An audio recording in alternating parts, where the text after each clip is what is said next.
Do you feel bad sometimes? Rello gazed out at the frozen rock that used to be a homeworld. You know, about the things we do. No. Groons reclined in his chair, sipping hot droon. No? Rello tore her gaze away from the dead planet to give the other exterminator an inquiring look. Not even a little? No, Gruns repeated. Gruns was a Chinu, like Rello. A biped with 2 arms and a pair of vestigial horns poking out from a green mess of hair. His skin was a darker shade of red than Rello's, and his voice was gruff. It's just business, Rello. I don't think about it too much. Don't think about it? Rello raised a hand, pointing at the frozen rock on the view screen. Look at it, Gruns. That used to be a whole world. Blue and green and brown and full of life. Thousands upon thousands of species lived there. Billions of sapiens called it home. Look at it, Gruns. Look at what we have done. The planet was dark, lifeless, and cold. Centuries without sun had frozen every drop of water, layering the world in dull, dirty ice. Overlapping the ice were layers of solid oxygen, nitrogen, and carbon dioxide. The world had had a breathable atmosphere once, but no more. I see it, Grun said, just like I saw a dozen worlds before it. You're new at this, Rello, so take my advice. Don't think about it. Just do your job. Leave the guilt and recriminations for the great leaders. It is they who decide who lives and who dies. So I should just shift the blame? Rello's brows furrowed. Tell myself I was just following orders? Yes, said Gruns. It's not right, Rello insisted. Those were people down there, people we killed. We're people, Gruns told her. The things down there were something else. They were predators, Rello. Omnivores, cruel, vicious beings. It is fortunate that we found them when we did. A few more centuries, and they would have found their way into the void. They would have found us if we hadn't found them first. They wanted to meet us, said Rello. I listened to the transmissions they sent. They wanted to be found. They were curious and excited. Then they were fools, Gruns countered. The void is a dangerous place. They should have stayed quiet. They should have kept their transmissions to themselves. He shook his head. If they had, we wouldn't have found them, and that world would still be green and brown and blue. It's not right, Rello said again. It's the way things are, Gruns chided. The human were monsters, primitive monsters. What we have done to them is what they would have done to us. You don't know that, Rello denied. They might have welcomed us. They might have shared their world. They were predators, Rello. Grun sipped his droon. We've tried coexisting with predators before. Or did you forget what happened with the Blarvik? Rello shuddered. The Blarvik had been a nightmare. They'd killed, they'd eaten, they'd had a weakness for the flesh of children. Not everyone has to be like that, she argued weakly. Even other herbivores are territorial, said Gruns. Encountering other sapiens always ends in one of 2 ways. Either we kill them, or they kill us. He reached out and placed a hand on Rello's shoulder. It's the way things are, Rello. Accept it. Maybe, Rello admitted. It just feels so callous, so cruel. She shuddered again as she looked out over the frozen rock. In the way we did it. It's the safest. Gruns tried to take another drink, but his cup was empty. He set it down. If we tried to conquer, Chinus would die. Fire can be survived, diseases mutate, and automated armies can be stopped or subverted, but cold, Gruns smiled. Cold is easy, effective, safe. He rose from his chair and stretched. That's enough lazing about, I think. We came out of stasis for a reason. We best get to work. The first thing to do was run a full diagnostic on the ship. The bringer of life had been floating idly in the void long enough for the frozen planet to complete 306 revolutions around the star. Running the diagnostics was easy. Relo and Grunz just had to meander onto the bridge and tell the computer to run them. It took an hour, but the ship came back with a clean bill of health. After that, Grunz went to check on the stasis pods. The stasis pods contained 200,000 Chinu colonists in suspended animation. They would sleep until the planet was ready. The pods were robust and not prone to malfunction, but Grunz checked them anyway. 200,000 lives was not a burden to take lightly. While Grunz was doing that, Relo checked on the screen. The screen was the largest and most delicate of her duties. It was a disc just 4 meters thick, but 200,000 kilometers across. It was the screen that had killed the world. The disc was positioned between the planet and the star, absorbing all the heat and light and radiation that once warmed planet Earth. The screen had been set up to match Earth's orbit, with positioning thrusters and an automated system to keep it in place. It was surrounded by drones and defenses, in case the primitives attempted to damage or destroy it, which they had. Chemically propelled explosives and fission bombs had been launched, even a few manned aircraft. None had managed to reach the screen. The computer reported no damage to the screen, nor had it drifted off course. The screen's power reserves had been filled to the brim with centuries of solar radiation. All systems were functional. With the initial diagnostics completed, Grunz and Relo broke for lunch. Lunch was bricks of freeze-dried plant matter. It was filling and nutritious, but only slightly more pleasant than eating dirt. Relo resigned herself to it. There weren't many foodstuffs that could last hundreds of years, and it would be centuries before the planet below her was capable of sustaining life again. Fresh food was a luxury she wouldn't see for a long time. I kind of wish we didn't have to kill all the plants on that world, Relo complained. I feel like I could trade a limb for a basket of fresh produce. You'd end up trading more than that, Grunz told her. That rock used to be a death world, full of poisons and predators and pathogens. Even if you found something you could eat, you'd die before you could enjoy it. At least the drune was good. Drune leaves were meant to be stored dry, and time had done nothing to diminish their flavor. A few minutes in a pot of boiling water and the drink was as good as Relo could find on any homeworld or colony. Reasonably refreshed, Grunz and Relo got back to work. The next task was mostly a formality. Relo ran a scan to search the frozen world for signs of life. As with most functions, it was an automated process. Relo didn't have to do much more than input basic commands. The bringer of life's computer systems were as advanced as could be made without risking self-awareness. The Chinu had learned the hard way about the dangers of artificial intelligence. A mixture of boredom and melancholy led Relo to play some human music while she waited on the scans. The bringer of life had recorded as much of their transmissions as it could before the screen was put in place. The humans had maintained an extensive network on their primitive machines. The sum of their knowledge had been preserved. Once Earth was properly colonized, a museum would be set up, a tribute to the species that had been sacrificed for the good of the Chinu. The music was called jazz. The singer the computer had selected was named Ella Fitzgerald. It was sweet, soaring, mournful. Relo once again regretted the loss of the humans.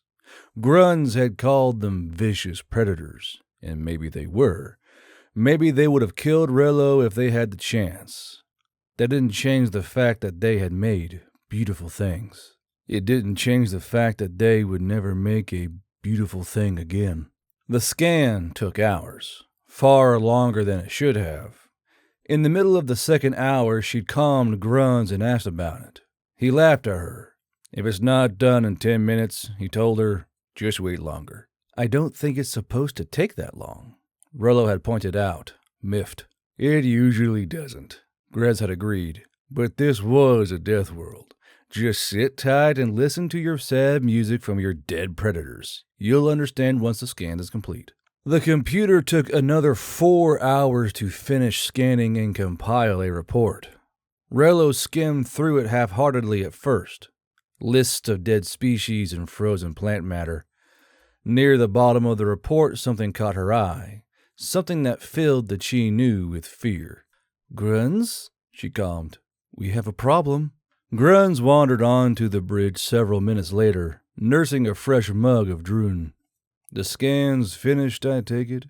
"There's life, Gruns," Rello told him. "A lot of life." "Microbes or something bigger?"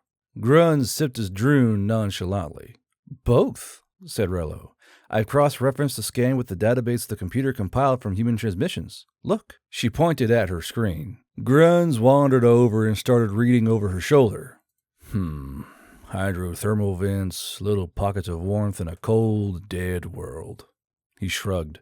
"Not uncommon, and easily dealt with." "That's not all," said Rello. "The whole planet's riddled with little worm things. Nematodes, the humans called them. Then there are the tardigrades, rotifers, and dozens of species of insect eggs that might still be viable." "Is that all?" Gruns was unconcerned. "Is that all?" Rello stared at him in shock. "Earth's so cold it doesn't even have an atmosphere, and there's enough living biomass left to form its own landmass." "I told you it was a death world, didn't I?" Gruns took a seat next to Rello. "I wasn't referring to the weather or seismic activity. Those are things we can tame if we need to. Earth is a death world because of its inhabitants. They've spent millions of years in a constant cycle of competition and extinction, forced to evolve at a rapid rate or die. Not all of those mutations were matters of predator and prey. Creatures will have found all sorts of ways to cling to life." "There's more," Rello continued. "The scan found over 1 billion species of microbes, dormant but not dead."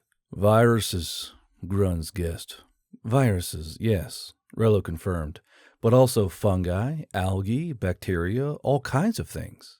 She shook her head. "I never imagined so many could survive."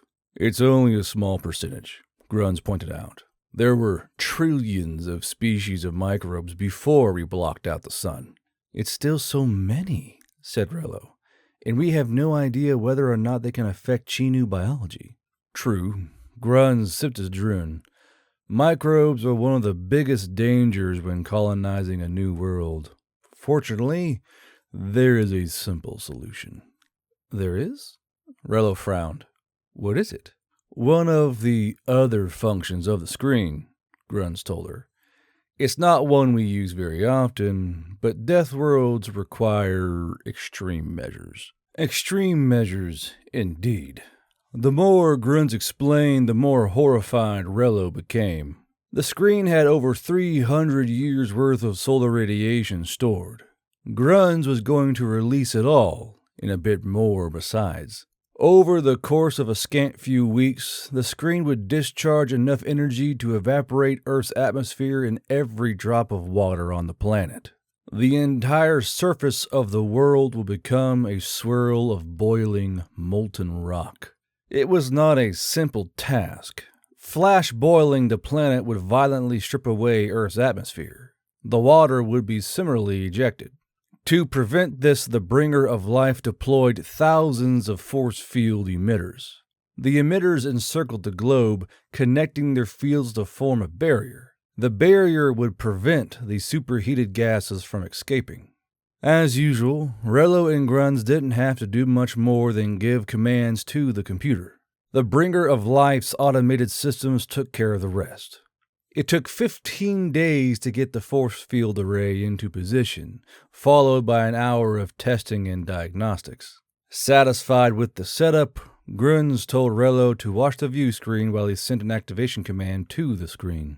The screen made no light that Rello could see. The energy was strictly focused, bearing down on the planet like a laser. Rello couldn't see the light being fired, but she could see the result. A line of steam and light nearly 100 kilometers across. It stretched all the way up and down the frozen world. "The screen will fire continuously for the next 36 days, Gruns told Rello. "The Earth's rotation will ensure every inch of it gets covered. Everything waiting in the ice will die, along with anything that's less than half a kilometer below the planet's surface. Do you think there might be anything deeper than that? Rello asked. Grunz shrugged. If there is, there's nothing we can do about it from here. Melting the surface should close off any cave systems for now. We can send some drones to dig down and investigate later, once the Chinu forming has started. Rello and Grunz watched the world burn. It was fascinating at first, hypnotic even. After a few days, Rello became frightfully bored. Grunz suggested she go back into stasis. He would stay up long enough to ensure Earth was a boiling rock with no life on it. Rello refused this offer. Protocol dictated they stay together. Part of that was a safety consideration, but mostly it was because she didn't want Grunz to be lonely. Chinu were very much herd animals, and no one liked being alone for an extended period of time. The two of them kept each other company. The days were dull, but Grunz filled them with stories. He'd overseen the death and colonization of 12 worlds, and he remembered the days of the Chinu herd group from over 1,000 years before Rello was born. On the 36th day, the earth glowed a bright yellowish orange. Rello remarked that she'd never seen anything be so beautiful and so ugly at the same time. Grunz had snorted. The screen finished discharging its energy. Grunz sent the command for it to relocate. The screen is so massive its gravity field has affected the Earth's orbit, he explained. We need to reposition it to offset that change. In another 300 years, the screen will be recharged and ready to move on to another solar system to be used again. Rello was too busy enjoying her droon to reply, so she just nodded. Grunz continued. Now that the command's been given, we don't need to stay awake to oversee it. We'll go back into stasis when you're done with your drink. Rello nodded again. There's one more thing, said Grunz. Once this is over and the colony's established, you will be staying behind. Rello bolted upright. What? It's nothing personal, Grunz told her. You've been doing a fine job and your company is pleasant. He leaned over and placed a comforting hand on her leg. But you care too much. This job is not for you. I can do it, Rello protested. I am doing it. How can you say that? Rello. Grunz shook his head. How much human music have you listened to? What? Rello blinked at him. Not that much. You're having nightmares, Grunz told her. And I know you cry when you think I'm not around. No, I don't, Rello lied. You care too much, Grunz said again. You don't have to be ashamed, Rello. There's a reason not many of us can do what I do. Rello sighed. It's the humans. I can't stop thinking about what we did to them. It had to be done, Rello. I know, she snapped. She sighed again. I know. It's just, they saw it coming, Grunz. We blocked out their sun, and they knew. They had time. They watched it happen. Tried to stop it even. But they couldn't. Every single human had to look up in the sky and know they were going to die. That they'd freeze to death in the dark. That's what Rello held back a sniffle. That's what I did to them. That's what I'm talking about, Rello. Grunz clapped her leg, then took his hand away. You care. You feel guilt. It eats at you. He sat back in his chair, an odd expression on his face. Did you know that you're my fourth partner? Rello didn't trust herself to speak. She shook her head. The work we do isn't difficult in the traditional sense, the other Chinu continued. It doesn't require hard labor or expertise.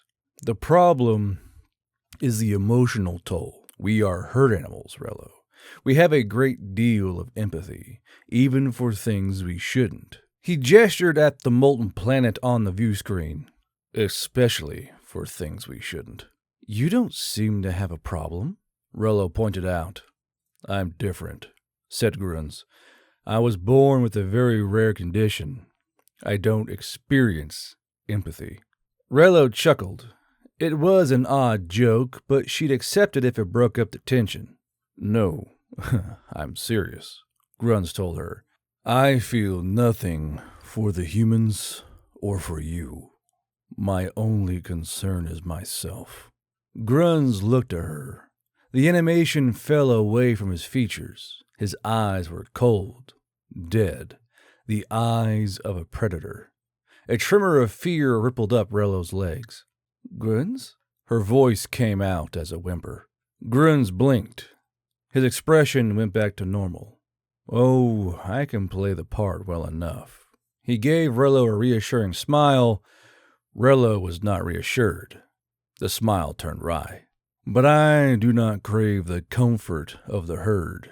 I do not share your joy or your pain. I am a monster, Rello, and I am comfortable with that. I treat my kind ethically because it is the best way to get what I want. But I could murder you and feel nothing if the situation called for it. Rello believed him. She found herself shying away. Gruns hissed. Now, there's no need for that. You're perfectly safe. I am as close to fond of you as I am capable of being, and I wouldn't be telling you this if I wasn't trying to help. I don't see how knowing you're a secret predator helps, Rello told him. Because a predator is what this job requires, Gruns explained. Forming a new colony requires murder on a scale beyond the comprehension of most Chinu. Most people in our position are like me. The few that aren't either become calloused or kill themselves. He pointed his cup at her. You do not have it in you to become calloused. Your only hope is to stay behind. Help build a new life with the other colonists. Take comfort in the herd and accept as much therapy as you can stand. Rello tried to imagine building a life out of the ashes of the world she'd destroyed. I don't think I can do that, Gruns. Then you can go somewhere else, he told her. I don't care, but you're not coming with me. Your career in world colonization is over. He leaned forward, a dangerous glint in his eye. Do you understand? Rello swallowed. Would Gruns really kill her right now? She didn't know, and she didn't want to find out. She nodded. She didn't really want to go on another mission with Gruns anyway. She wasn't sure she wanted to finish the mission she was on. Good. Gruns smiled like they were friends again. Let's get back in stasis. It'll be a few decades before the planet cools down. Going into stasis felt a lot like going to sleep. The stasis pod consisted of a surprisingly comfortable bed inside a metal tube. The tube administered a sedative before initiating the stasis process. Rello drifted off. She woke up feeling rested. She didn't feel like she'd been held in suspended animation for decades, even though that's what had happened. Chinu technology had a heavy emphasis on comfort and ease of use. Rello didn't think about it most of the time, but every once in a while she'd notice and be grateful. The Earth was cool. The force field around it was still in place, but it was no longer necessary.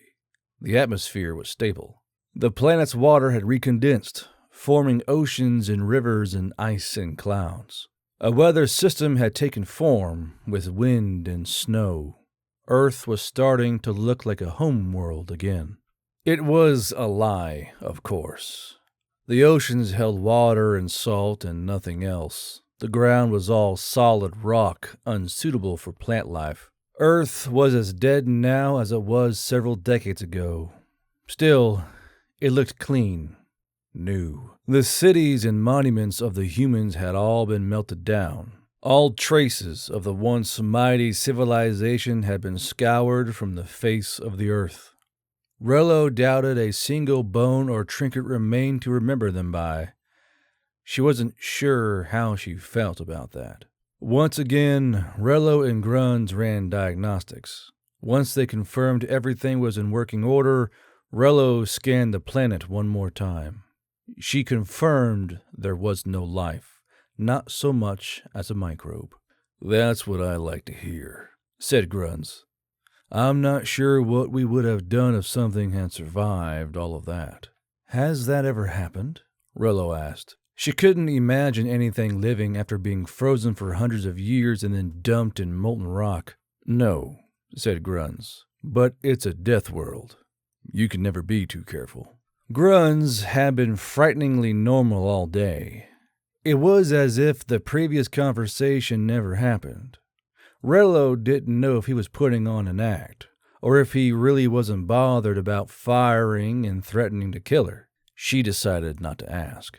If Gruns wanted to pretend everything was fine, Rello was happy to go along with it. Gruns had the force field emitters returned to the Bringer of Life.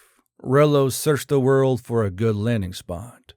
She wasted almost an hour zooming in on the sensors before she thought to have the ship's computer find a landing zone for her. The Bringer of Life charted a course. It took just over 2 weeks to arrive. The Bringer of Life set down gently in a large flat space a few dozen kilometers from what used to be a mountain range. The mountains were much shorter now, round lumps that had melted into each other under the heat of the screen. There was a river a few kilometers away. It looked nice. The ground wasn't flat enough for Gruns. He had the ship's weapons carve away the rock until there was a 70-kilometer circle of perfectly level ground. While he was at it, he carved a depression into the section of rock the river ran through, forming a lake. The process took another 2 days, but Gruns insisted. When it was done, the Bringer of Life set down gently in the space that had been prepared for it. Rello and Gruns ran another round of diagnostics and scans, confirming that the landing hadn't damaged the ship. That done, it was time to start Chinu forming. It was a delicate, complicated process, but all Rello had to do was ask the computer to start. A horde of drones streamed out of the Bringer of Life. The drones seeded the rocks around the ship with fungus. The fungus was designed to spread quickly and to break the stone down into soil. More drones deposited plant life and microbes into the oceans. Similar to plankton, the aquatic life would multiply rapidly and convert large amounts of carbon dioxide into oxygen. The Bringer of Life would spend the next 3 centuries slowly adding more and more complicated life, building up ecosystems until the world was ready to support Chinu life and agriculture. When it was done, Earth would be a garden world. Rello looked forward to seeing it. Gruns remained relaxed and friendly the whole time, but Rello did not forget their previous conversation. He made her nervous now. She was sure he noticed, but Gruns said nothing. He waved and wished her a good nap as they climbed back into their stasis pods. Rello let out a sigh as the sedative took hold. Maybe Gruns was right. Maybe she really wasn't cut out for a life as an exterminator. Rello woke up refreshed. She stretched, she yawned, she rolled over and prepared to climb out of her pod. She froze. She was surrounded. There were people in the stasis chamber. No, it couldn't be. The people weren't people at all. They were something else. Something worse. Humans. Rello heard shouting from the pod next to hers. It was Gruns. "Computer, activate security! Kill the intruders!" She heard the stomp of feet and the thuds of limbs striking flesh. "Computer, kill the humans!" Gruns shouted again. "Kill the..." Another thud, and Gruns was coughing. Rello was too scared to move. She watched the humans in front of her. They were big. The smallest was head and shoulders taller than she was. Lean, hard bodies, a sharp, musky smell. The scent prickled every hair on Rello's body. Rello had never smelled a predator before. She didn't know why she was so certain it was a predator smell, but she was. The scent of the humans filled her with a primal fear, a fear that grew to horror when she saw the human's eyes. Sharp, cruel, unblinking. The eyes of the omnivores were filled with hate.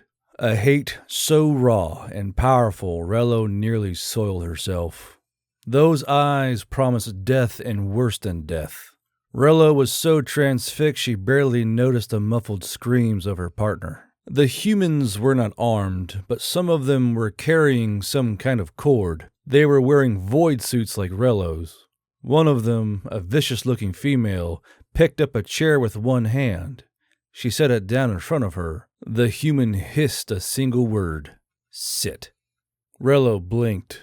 The female hadn't used a human word. She'd spoken Rello's language. The sound sent a shockwave through the herbivore. Rello soiled herself. Grunz was still struggling. Rello wanted to look, but she was too terrified to move. Grunz called out to her, "Rello! Rello, run! Run, Rello!" It was good advice. Rello very much wanted to follow it. She would have, if she could make her body obey. Sit, the human said again. Rello's body was still locked, but it wasn't still anymore. She trembled, her eyes watered. She heard a soft whimper and realized it was her own. The human glared at her a moment more. Then she said something in the human tongue. Two humans advanced. Rello tried to flee. The fear wouldn't let her. Hands grabbed her, strong and rough. The horror that had frozen the Chinu surged even further, forcing her into action. Rello screamed. She kicked. She tried to bite. The humans lifted her from the pod, slammed her into the deck. The impact knocked the air out of Rello's lungs. For precious seconds, her body wouldn't respond. By the time she resumed the struggle, it was too late. The humans had bound her hands behind her back. Her panicked wriggling failed to stop them from seizing her flailing legs. The humans tied those together, too. They picked her up. Rello finally got enough air in her lungs to scream again. The humans ignored her. They dropped her into the chair the female had held out. More cord looped around her, tying her in place. The humans picked up the chair. Rello continued her futile resistance. She screamed her hopeless screams. No one was coming. Rello and Grunz were the only ones running the ship. All the colonists were in their own separate compartment. The ship might be able to hear them, but it hadn't responded to Grunz's commands. They were alone. The humans set the chair down against a bulkhead. More humans set Grunz down next to her. He was tied to a chair just like Rello, beaten but alive. He glared at the monsters, matching their own hate with a cold fury of his own. The female human pulled out another chair. She set it down in front of them. She straddled it, sitting in the reverse of how chairs were supposed to be used. The other humans closed in around their leader, a wall of flesh that cut off all hope of escape. Rello began to cry. The human waited. She watched Rello sob with a mixture of calm fury and contempt. When she judged Rello had calmed down enough, she spoke. "This is a nice ship. Your computer is very helpful." Grunz kept silent, his gaze murderous. Rello blinked in confusion. "What?" "It even taught us your language," the human continued. "Your species places a lot of emphasis on comfort, doesn't it?" "How are you alive?" Grunz rasped. The predator ignored the question. "A lot of emphasis. Everything on this ship is easy, user-friendly. In the terraforming, genetically engineered low-maintenance crops. No predators, no bugs, nothing that can threaten a Chinu in any way." The human shook her head. "You've never been in danger. You've never faced adversity. I doubt you've even faced a hard day's work. Do you know the problem with an easy life, Rello?" Rello quailed. "How do you know my name?" "The problem," the human continued as if Rello hadn't spoken, "is that adversity is what makes you grow, makes you think about things. She gestured at the stasis pods. For example, a person who's experienced danger would never leave an entire spaceship unguarded for centuries, not even if she thought she was alone. She raised a finger. She definitely wouldn't let her computer programs be accessible to other species. We killed you, Gruns growled. Froze you to death, burned your world. How are you here? 9 years, said the human. We saw you enter our solar system 9 years before you blotted out the sun. So you called for help? Gruns demanded. Who helped you? His eyes narrowed. Was Earth just a colony? No one helped us, said the human.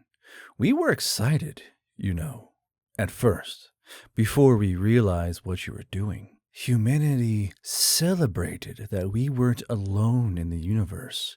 It was nearly a week before we figured out you planned to kill us all. You would have done the same to us, said Gruns. Would we? The predator leaned forward. Or is that just what you told yourselves while you took the easiest option? We could have been friends, Gruns, learned from each other, made each other better, maybe. But you didn't think to try. You chose genocide because you could, because it was easy. The human crossed her arms over the back of the chair. She rested her chin on them. We tried talking to you. We negotiated, and we reasoned, and we begged, but you didn't hear a word. You programmed your ship to kill us, and you went to sleep. You shouldn't have done that, Gruns. If you'd stayed awake, we might have worked things out. If you'd stayed awake, you'd know why we didn't die. Why didn't you die? Rello asked. She was still trembling, but she had to know. We had 9 years. The human grimaced. We tried to stop you, of course, but that's not all we did. We knew you wanted to freeze us out, so we dug deep into the earth, as deep as we could go.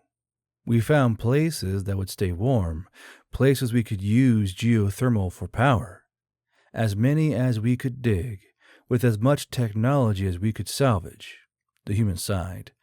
We did the best we could with the time we had. Most of them failed, she continued. Some weren't deep enough. Some weren't hermetically sealed. Some were lost to equipment failure or seismic activity. In some, the people went mad and killed each other. It's been nearly 700 years since you murdered our world. Only 4 of our underground habitats survived that long. 20,000 humans. That's all that is left. That's 20,000 more than there should be, Gruns spat. It will take centuries to rebuild, the omnivore continued. Reverse engineering your technology might take even longer, but we'll do it. We'll take what you've done to us and use it. We'll become stronger than you ever imagined, and we'll make you pay. The human sat up again, her knuckles white on the chair. You took everything from us, so we'll take everything from you. We know where your worlds are. We know your defenses. The human bared her teeth. We know how we're going to kill every single one of you. You will fail, said Gruns. The moment you kill us, the bringer of life will send a distress call. Our warships will come. They won't. The human was certain. Like I said, your computer was very helpful. We killed 200,000 of you, and no signal has been sent. The smile turned vicious. Besides, we're not going to kill you. Rello looked up. What? You took everything from us, the human repeated. So we'll take everything from you two specifically. It will take centuries, But you'll have time. We'll let you sleep as long as it takes. When you wake up, you'll be the last of your kind." The woman stood. Rello sobbed. Grunz was right. The humans were predators, monsters. Rello was also right. She'd murdered a world. But the human was right, too, and that was the worst thing of all. The Chinoo had taken the easy way. They'd chosen evil for the sake of convenience. The humans deserved their revenge, and Rello's people deserved to die. "No," Rello protested. The human gestured at the predators around her. Rough hands grabbed her while another human unbound her from the chair. "No, you can't!" Grunz went back to struggling, but the humans easily overpowered him. He called out to the ship, begging it to kill the humans. The ship did not respond. Rello screamed and cried and begged. The humans did not stop. They placed her back in the stasis pod. Their leader smiled down at her. "Goodbye, Rello. You won't see me again, but I want you to know I'll treasure this moment. Sleep well." The pod closed. Rello kept screaming. She didn't stop until the darkness took her.